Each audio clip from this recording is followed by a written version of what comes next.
Hello, this is John Smallwood, Senior Wealth Advisor with Smallwood Wealth Management. And today I'm continuing the conversation on the 19 sources of retirement income.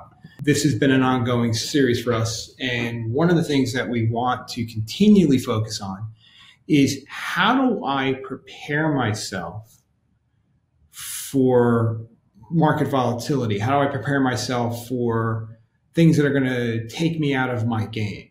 And we put together this 19 sources of retirement income to begin thinking about how can we do this in a strategic manner so that as you're implementing financial strategies, you're growing wealth, you're starting to create the environment that would give you the options to take advantage of these sources of income.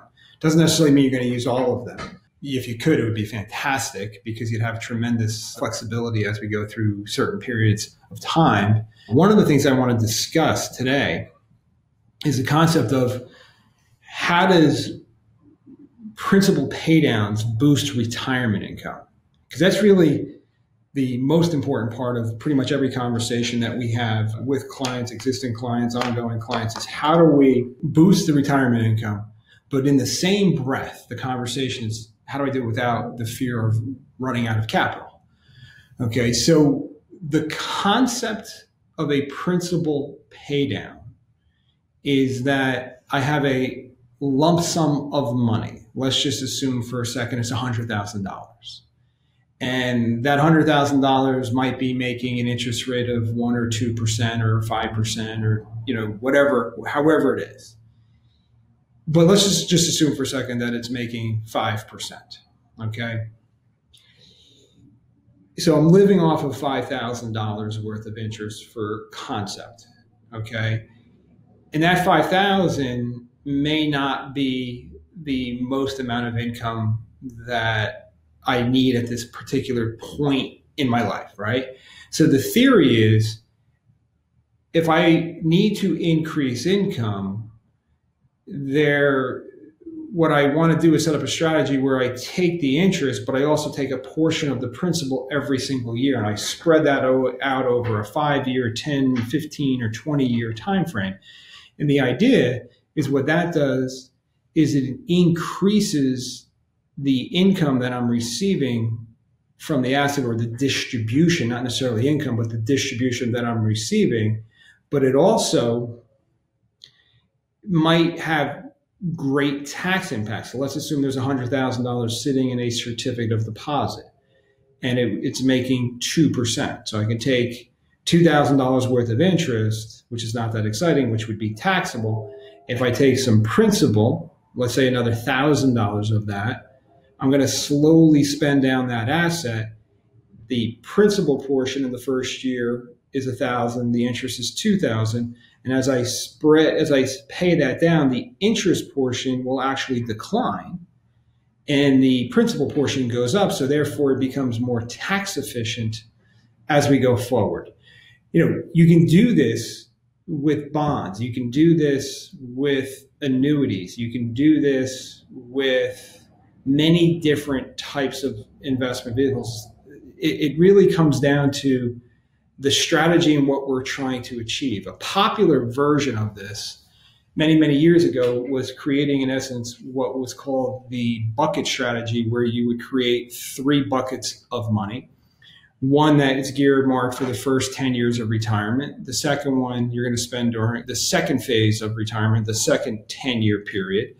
And the third bucket was one that you were focused on from year 20 to year 30 of a retirement plan, spending those assets down. And that was, in essence, the bucket strategy. You get into risks, questions, and all kinds of crazy things, which we don't want to get into within the spectrum of what we're talking about.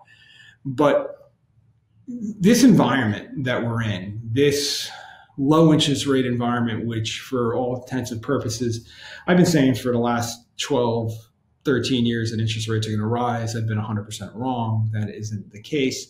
I'm sticking to my strategy. I'm sticking to my thought pattern. I believe interest rates are going to rise. At this point, we're at, as we record this, middle of June 2000, we're early June 2000, we are in some pretty low interest rates. The 10-year Treasury is bouncing off about 0.6, 0.7 range. It was lower a few months ago. But what I want you to think about is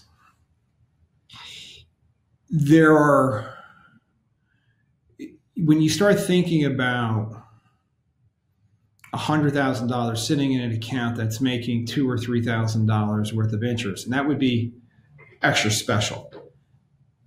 It's not that exciting, right? So one of the ways to calculate this is to use a financial calculator, because the idea is not to increase risk, not to do those things, but to basically say, if there's $100,000 and I happen to be making 2% and I want to do a principal pay down over a 20-year period, I can take out about, let's make sure my math is right. So I got $100,000 in the account. The future value in 20 years, I'm going to spend it down so it'll be zero. And I'm going to make 2% interest. So now I can take out $6,000 per year, $61.55 according to my HP 12C calculator. And that's the first year, $4,000 of it, $4,115 would be principal, which would be tax-free. The other $2,000 would be interest, conceptually, right? So now we're slowly spending down this money over a 20-year period, assuming interest rates never change, they don't go up or they don't go down. That payment's going to stay relatively the same. One of the reasons that you might want to consider using an annuity to do a strategy like this is that the interest rate is pretty, when you buy something like that, the annuity is the interest rate for the time frame that you're doing this. If it was a 10-year period or a 20-year period certain, that interest rate would be guaranteed. The drawback is if we're in a rising interest rate, that may not give you as much flexibility going forward. But typically from a planning perspective, you would want to have a replacement asset at the end of this. You would want something in the plan compounding for that 20-year period.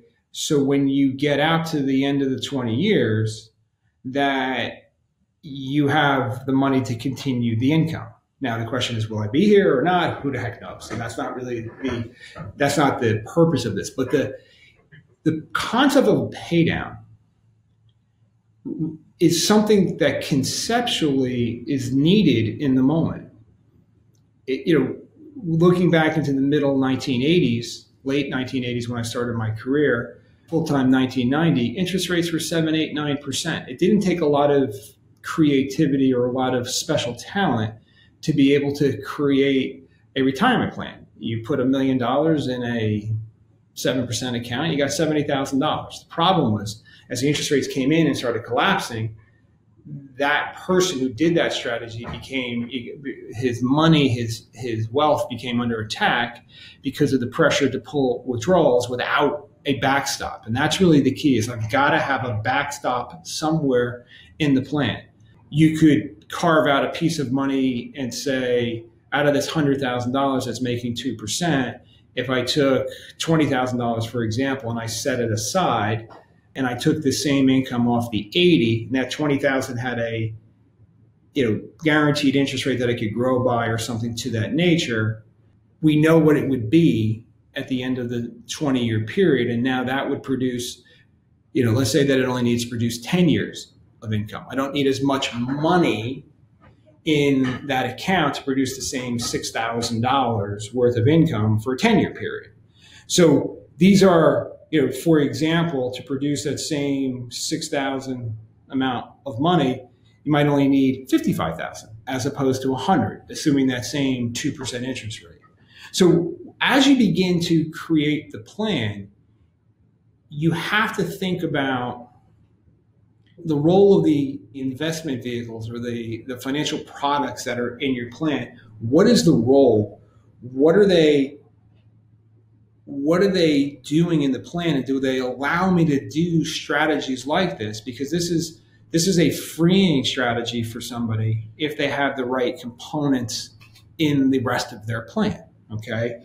This can be done with bonds, certificates of deposit, money market accounts. It can be done by using fixed annuities with an income guarantee. They could be many different types of products can be used to do this. There are certain ways of mixing and making things better based upon your unique circumstances that could make that better. It's really important to focus on this from the standpoint of, if I'm nearing retirement, and this is something that I have a conversation with more frequently in my career than I did in the last 10 years, because more and more of my clients are approaching retirement. But we talk about this from the standpoint of the first 10 to 15 years of retirement is where we really want to take advantage of traveling, spending money on the kids, doing more things, having more enjoyment of the money that you want to do. So you might look at this and say, I have $1 million, just as an example, and I'm trying to generate a $50,000 to $60,000 a year income from this asset. So I have that in addition to my Social Security and maybe pension items, etc. But for that first 10 years, we want to go to Europe and we want to go different places. So you might look at this and say, after that first 10 years of retirement, where, I've slowed down, maybe our health is not as good, or then we're going to have grandkids, we won't be able to travel as much, etc. You take that first 10-year period and say, we would like an extra certain amount of money every single year. So maybe I want to take, 10% of my assets and do a pay down for the 10-year period where we put it in a side account and we pull $10,000, $11,000 a year out of that. And that's additional income to do these things. And then later on, I have a backstop and, I'm not spending down my other assets. So the pay down, the principal pay down has tax benefits. It can boost your income for periods of the retirement plan. It can provide additional peace of mind. You have to look at these calculations and look at, if I'm, for example, if I was doing that $100,000 at 2%, that's going to give me $6,000 a year. And then I'm out of money at the end of the 20-year period. That's nice, but I'm out of money if I don't have the backstop. And a lot of times what we find is the concept of an immediate annuity might actually produce the same $60,000, the same $6,000 a year, but it's lifetime. And you might have a joint lifetime. We covered that in an earlier episode. But I just want the whole purpose of what we're always trying to do with the podcast and the whole time that we're trying to do this 19 sources of retirement income is to position strategy in your mind, to get you to think strategically that there are many ways to approach maximizing and or boosting retirement income without the fear of running out of capital. Our belief is that it's not about product, it's about strategy, and it's about how I organize these components into my plan to reduce risk, to reduce fees and costs, to reduce taxes, to reduce the impact of inflation on the money, to reduce or increase, let's just say increase the retirement income, and ultimately pass more to the family. I mean, that's really my ultimate goal, is to create that foundation where you get the more enjoyment of the wealth, pay less taxes, have less risk, pay less fees, save more money when you can, spend more money in retirement, and pass more to your family, meanwhile having all those layers of protection. So the principal pay down is something that it's important to look at what is it that I want to accomplish, and then talk to your financial advisor to see how they might help you get that done, how that might be an improvement at a certain time frame. But if you're interested in it, we have a lot of tools and functions on our website that you can gather from us. We have the 19 Sources of Retirement guide as a download on smallwoodassociates.com. If you like the podcast, I'd like you to share it with other people. provide a rating. If you want more information on it, you can contact us and we can give you specific information. And one of the key things that we offer, all of the clients get this, but for new clients, we set up what we call the wealth curve conversation. And that conversation is typically a 30 to 40 minute, no obligation, free conversation to talk about you, your money, your goals, your dreams, to find out where you are. And that allows us to get a good understanding of how we might be able to help you. For a lot of people, they walk away from it as one of the best conversations that they've had about their money. And it's basically a quick conversation. From there, we would move into what we call the wealth curve blueprint and scorecard. That's where we get the real details to understand this is where I really am, the amount of taxes that I'm paying, the amount of debt that I have, the lifestyle numbers, the savings rates, where the money is, the risk levels, all those things. And then from there, you get a really good understanding of what is it, what can I change in the plan? What chess pieces can I move around to achieve those 7 goals? Reducing taxes, reducing risk, reducing fees, increasing savings, increasing retirement income, passing more to the family, and having more benefits and more protection around that wealth. We also have a free book offer, 5 Ways Your Wealth's Under Attack book. And I've just recently written a new book called It's Your Wealth, Keep It. That is available on Amazon. Right now you can pre-order it on the johnlsmallwood.com website. You can actually get a chapter for free with no obligation there also. Thank you for your time today and look forward to hearing from you. Welcome to the end of the video. Smallwood Wealth Management is an investment advisor representative. The opinions expressed by Smallwood Wealth Management and guests on this show are their own. All statements and opinions expressed are based upon information considered reliable, although it should not be relied upon as such. Any statements or opinions are subject to change without notice. Information presented for this educational purposes only. Moreover, no listener should assume that any discussions or information presented serves as a receipt of or substitute for personalized advice from Smallwood Wealth Management or from any other investment professional and is not intended as an offer of solicitation for the sale or purchase of any specific securities, investments, or investment strategies. Smallwood Wealth Management is not a law firm or an accounting firm, and no portion of this presentation should be interpreted as legal, accounting, or tax advice. Information expressed does not take into account your specific situation or objectives and is not intended as a recommendations appropriate for any individual. Listeners are encouraged to seek advice from a qualified tax, legal, or investment advisor to determine whether any information presented may be suitable for their specific situation. Thank you for listening.